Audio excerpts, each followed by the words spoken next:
Jefferson International Speedway broke a long drought for live sporting events over the weekend when it played host to the Open Wheel Nationals for Wing 410 Sprint Cars and IMCA Modifieds. Joining me now to talk about how things went is the man that promoted that event, Terry McCarl from Front Row Challenge Enterprises. Terry, how you doing today? Doing well. How you doing? I'm well. Thanks for taking a little time with us. And I just want to get into, everything from start to finish on this deal. In the days leading up to the event, there are a lot of people that offered their opinions, solicited or not, as to whether or not this event should actually happen, given the climate that we're living in right now. So why did you and the folks at Park Jefferson feel like this was the right time to give something like this a go?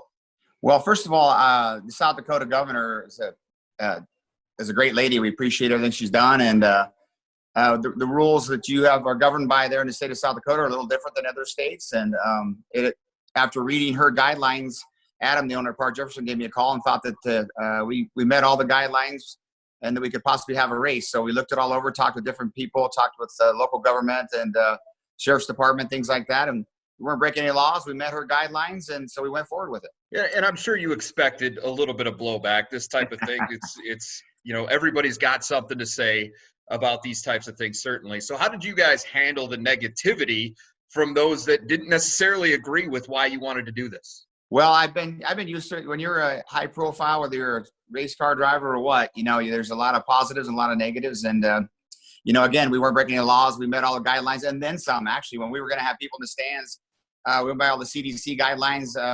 We went, not only did we follow them, I went way above them to make sure we were completely safe, completely above board.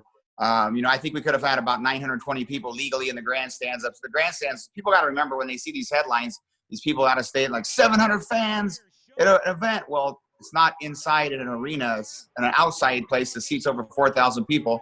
We could have had over 900, I feel, and we were only going to sell 700 tickets, and we did. And then we decided there after the governor had spoke a little bit that maybe take a lot of pressure off her and a lot of other people, even though we were legal, that to drop the fans from the stands and give it a shot. It's never really been done. But to just take a shot and try to do it just on pay-per-view, I felt that, everybody was so, hungry for a race out there all across the country, especially with Kenny Schrader and Kenny Wallace coming in. I'd open us up to a bit of a different demographic.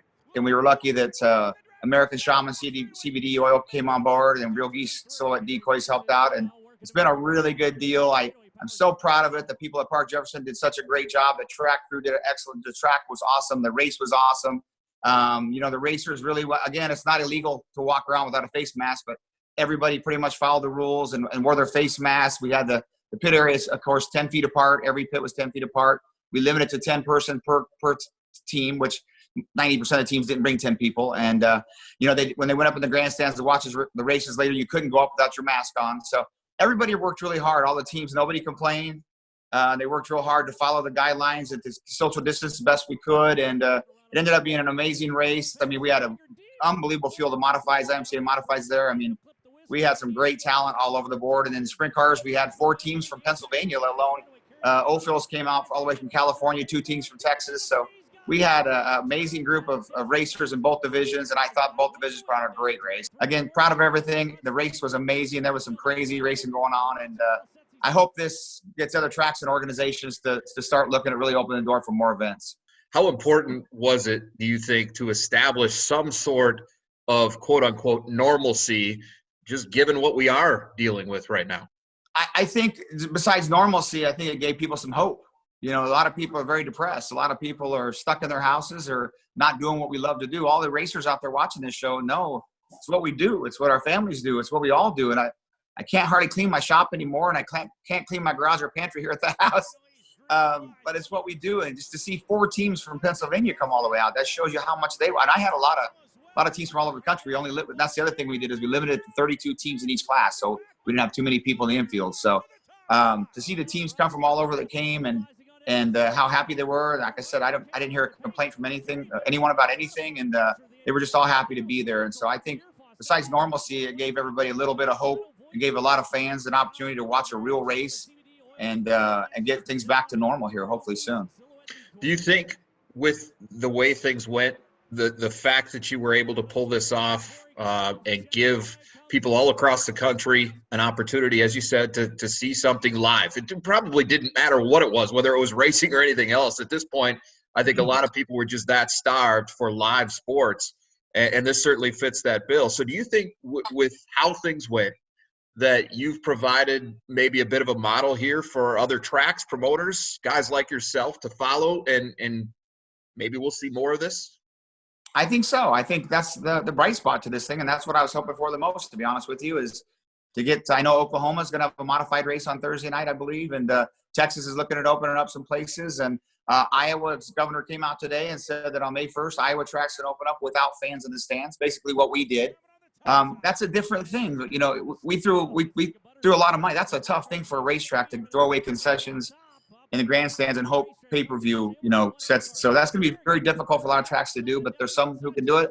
Some who might not be able to do it. But I think it's going to start the process of showing we can do this, do it safely. And I'm hoping within a few weeks or by the 1st of June, we're wide open and can get back to totally open up the grandstands for everybody. But, there was a lot of naysayers. Some people wanted me to cancel the race.